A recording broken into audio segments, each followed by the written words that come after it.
are reporting that this was another inmate who used a shank to stab him several times. Now being treated for 10 stab wounds. Was beaten up the other day by a fellow inmate. We see monsters who commit heinous, unspeakable acts broadcast on the news and internet all the time. Verify we had in fact found a human head in the bucket. We follow the case. We learn all of the gruesome details. We watch in horror at the thought that someone could even be capable of these things, all the way up until the moment they are found guilty in court and given the punishment they deserve. Afterwards, Shoemaker was sentenced to 25 years to life behind bars. I didn't mean to kill Oscar. Ashley, I really didn't. I really think I did that. I didn't mean to hurt him. But what happens after that? A part of us, deep down, wishes the punishment will not end for them at how many years they must serve behind bars, but rather what happens to them once they enter the closest thing to a living hell on earth.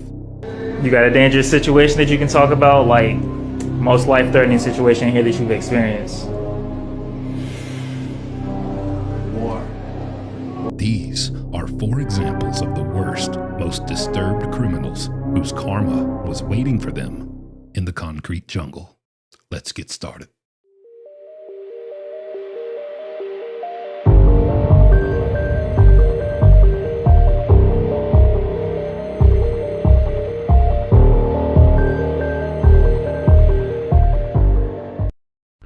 In 1978, Larry Nassar, a student at North Farmington High School in Detroit, became a student athletic trainer working with the school's female gymnasts, even earning a varsity letter for his outstanding work with the team.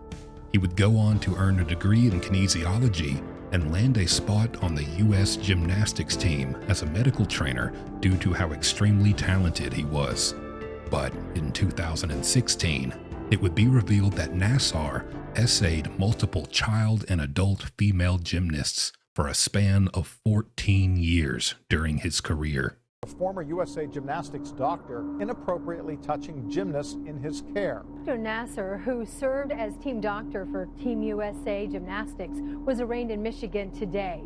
He was arrested yesterday when he was at a tire store. He is now facing charges of criminal sexual misconduct with a child. Dr. Nassar appeared via video in court today. He is charged with 3 counts of first-degree criminal sexual conduct. Prosecutors say this abuse happened at Nassar's home. The Attorney General in Michigan said he hopes these filed charges will now encourage more victims to come forward. One child, age 6, testified about the abuse she was subjected to every other week for 5 years. He would often commit his disturbing acts during medical examinations with the gymnasts. When did his abuse of you start? I was approximately 6 years old, I believe. Do you remember it? Yeah, most of it. I walked myself through the abuse quite a bit when I was younger because I was condemned as a liar. But I walked myself through it to make sure that I didn't forget that I wasn't a liar. Some of his victims included huge household names such as Gabby Douglas and Simone Biles. I don't want another young gymnast, Olympic athlete, or any individual to experience the horror that I and hundreds of others have endured before, during, and continuing to this day in the wake of the Larry Nassar abuse. To be clear, sorry. Take your time. In addition to this, he was charged with the possession of thousands of inappropriate images of children. Larry, as I look at you today, I feel nauseous, even standing in front of you.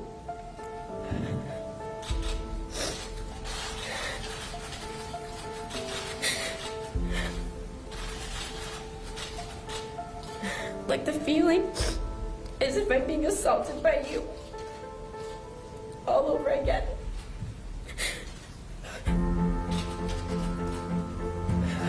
You first saw me at 11 years old, and I can say that I was never so excited to see a doctor before.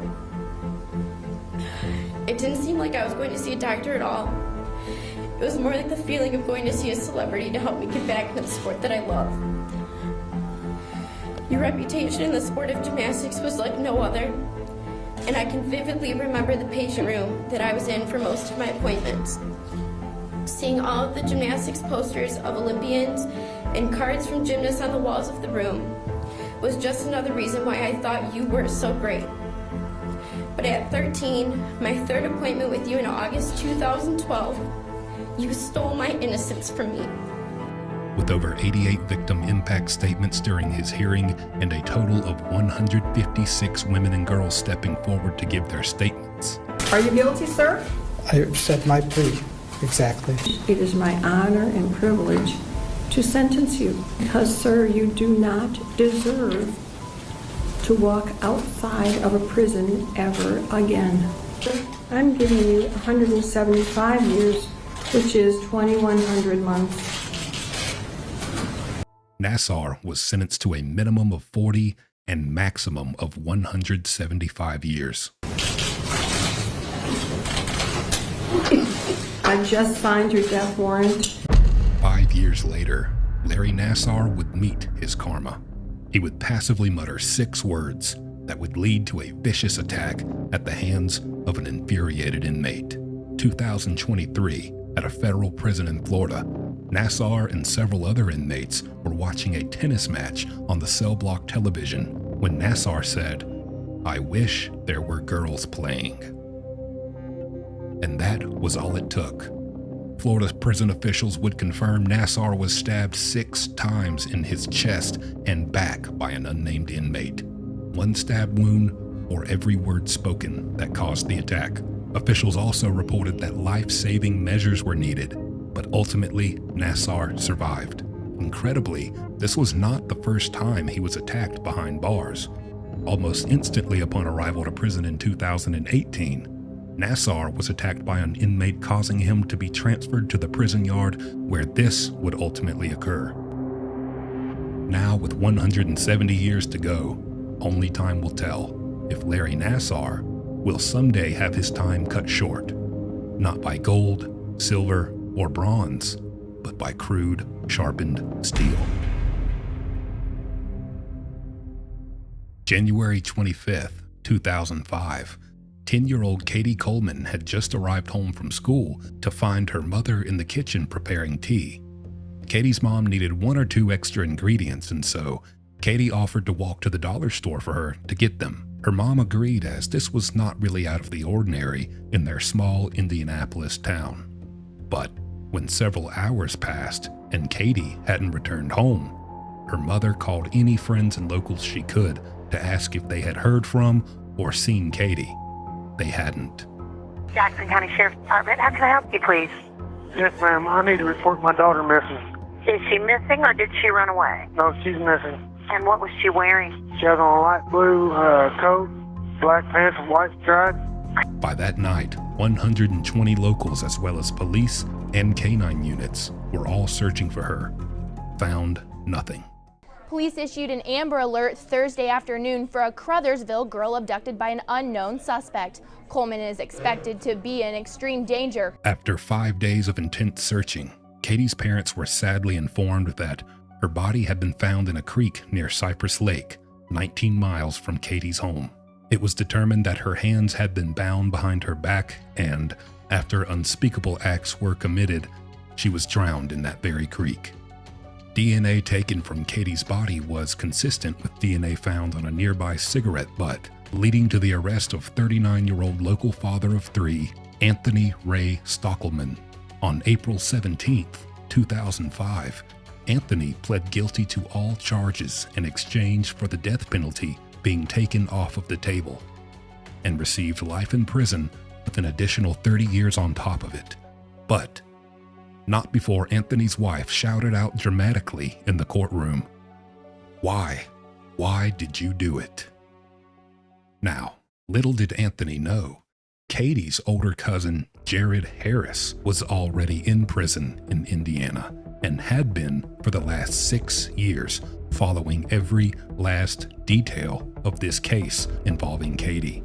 And with there only being 3 prisons in the entire state, Jared knew there was a 1 in 3 chance that Anthony would end up in the same prison as him. Ultimately, whether by design or sheer coincidence, those odds would not fall in Anthony's favor, as he was placed just 2 cells down from the angry, vengeful relative of Katie Coleman. What Jared Harris did next would make news headlines all over the internet and would make the words Katie's revenge legendary for years to come. After calling Katie's mother and asking for her blessing to have Anthony killed by a fellow inmate with nothing to lose, she said no, because that was too easy of an out for him, instead of suffering through the rest of his life behind bars.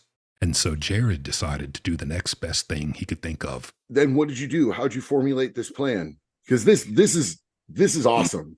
What you did here is pretty amazing. Man, like, I can't even take credit for that. Like, that's my mom, and not even intentionally. She would just offhand comment. She was like, what somebody needs to do is tattoo, you know what I'm saying, Katie's name across his forehead. That way everybody knows what a sick individual he is, you know what I'm saying? And he's just branded for life. He entered Anthony's cell, armed with a gigantic prison-fashion blade, and told Anthony, instead of death, today you're going to get a tattoo. Using the blade as more of an intimidation factor, Jared put it down and brutally beat Anthony into submission with his fists, and then held him down on the bed, branding his forehead with the words, Katie's revenge, for the rest of his life, ensuring that no matter where he went and who he met behind bars, everyone would know who he was, what he had done, and who he had done it to, so that hopefully these beatings would never stop. Are you afraid police will arrest you? No.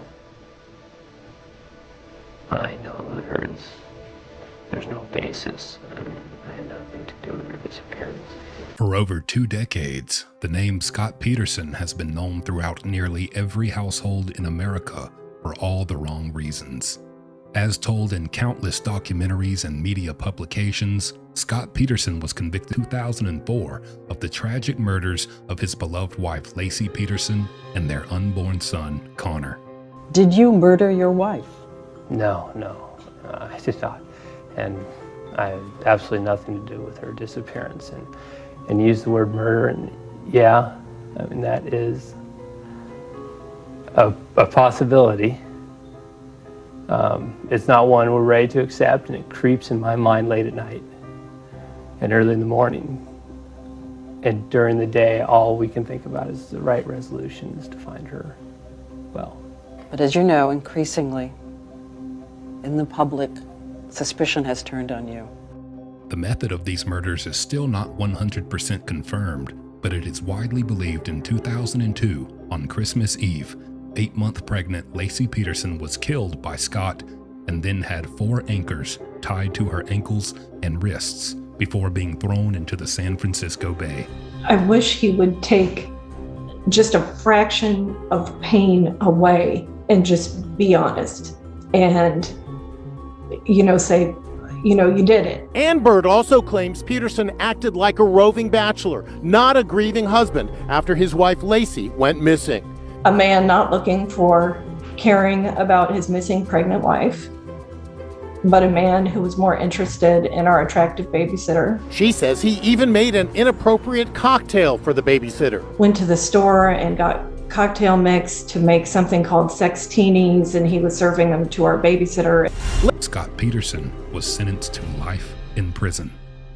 And for 21 long years, America has held their fingers crossed that he may experience even a taste of the brutality he subjected his family to while in prison. Skin boy!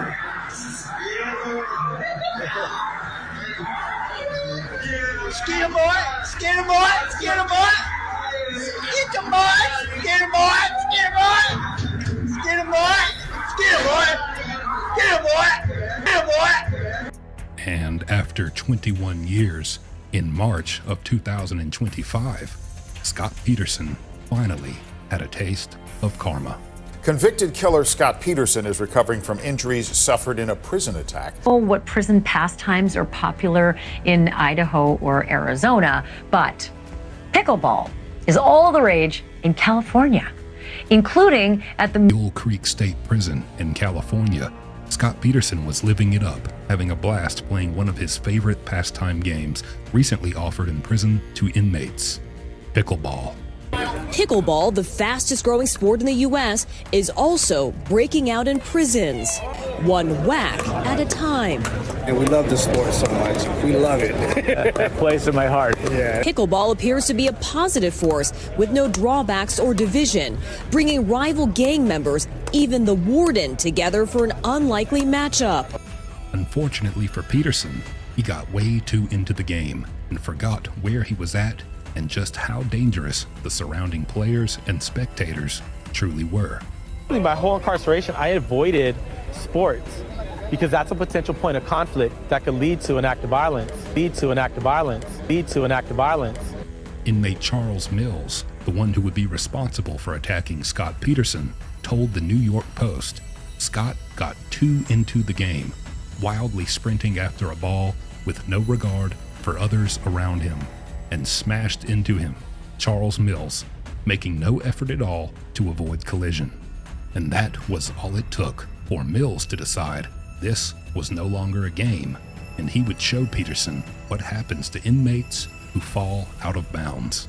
Scott Peterson hurt in prison after what's being called an altercation with another person behind bars. The whole thing playing out at Mule Creek State Prison in Ione in Amador County, where Peterson is serving that life sentence for killing his wife and unborn child. Your reporter Ashley Sharp is live for us outside of that prison, working to get more details. Ashley, what have you been able to learn? Hi, Hunter. Well, CDCR isn't saying much, only that Scott Peterson was involved in an incident with another person on Sunday here at the state prison. Charles Mills beat Peterson to a pulp right then and there on the prison rec yard pickleball court. After Peterson hit the ground, Mills jumped on top of him and continued slamming his fists into his face. Charles Mills maintains the stance that a, quote, primal urge overcame him when he saw Peterson charging at him, intensified by the fact that he knew Peterson was a convicted killer.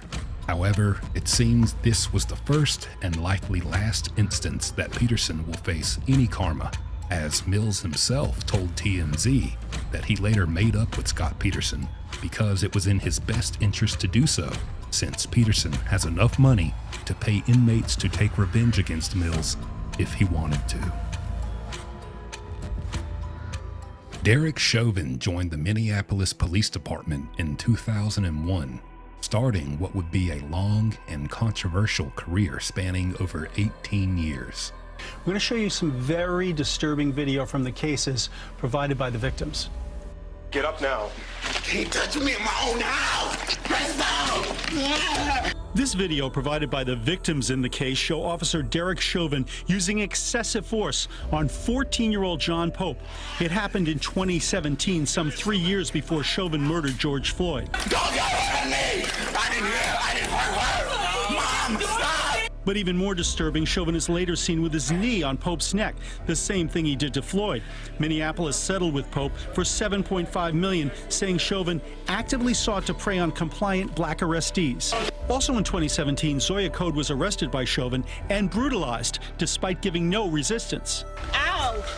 That's how you gonna slam me on the ground? That's how you gonna do me? Just like all the other black people, huh? Just like the rest, huh? We're gonna be dead.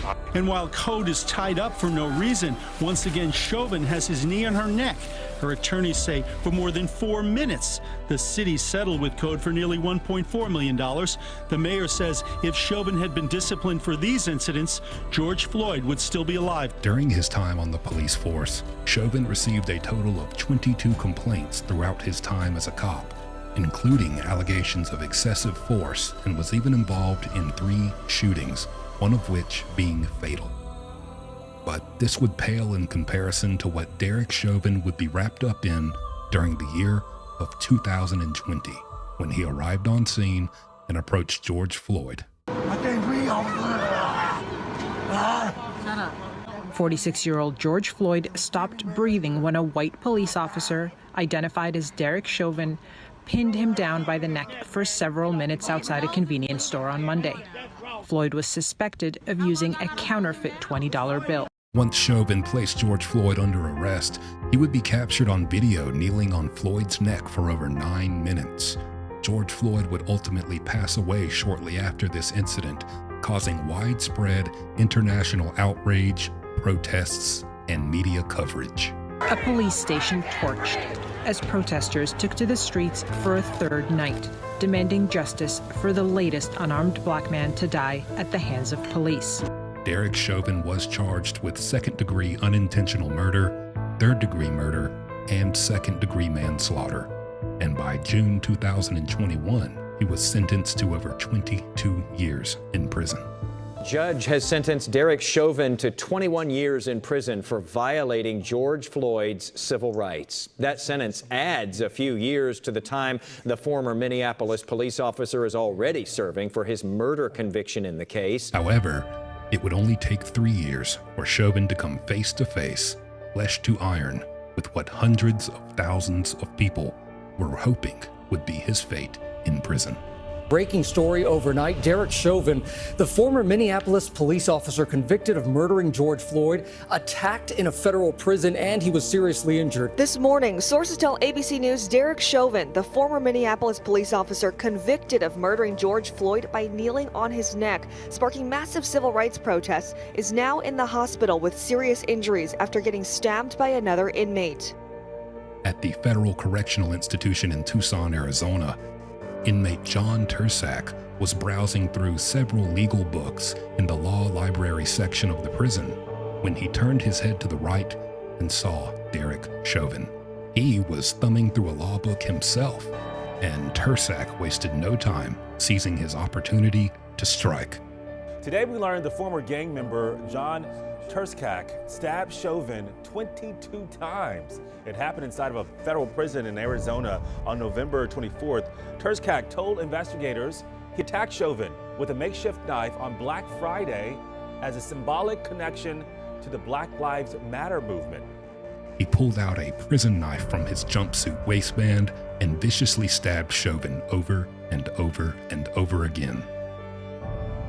22 complaints in his career, 22 years to serve in prison, and altogether 22 stab wounds. By the end of the attack, Tursak left Chauvin lying on the floor of the library, the book still in his hands as he attempted to use it to shield himself from the blade. Chauvin, after being rushed to a nearby hospital, would ultimately survive the attack and has since been transferred to a new prison yard that is known to be as much of a safe haven for at-risk inmates like him as possible.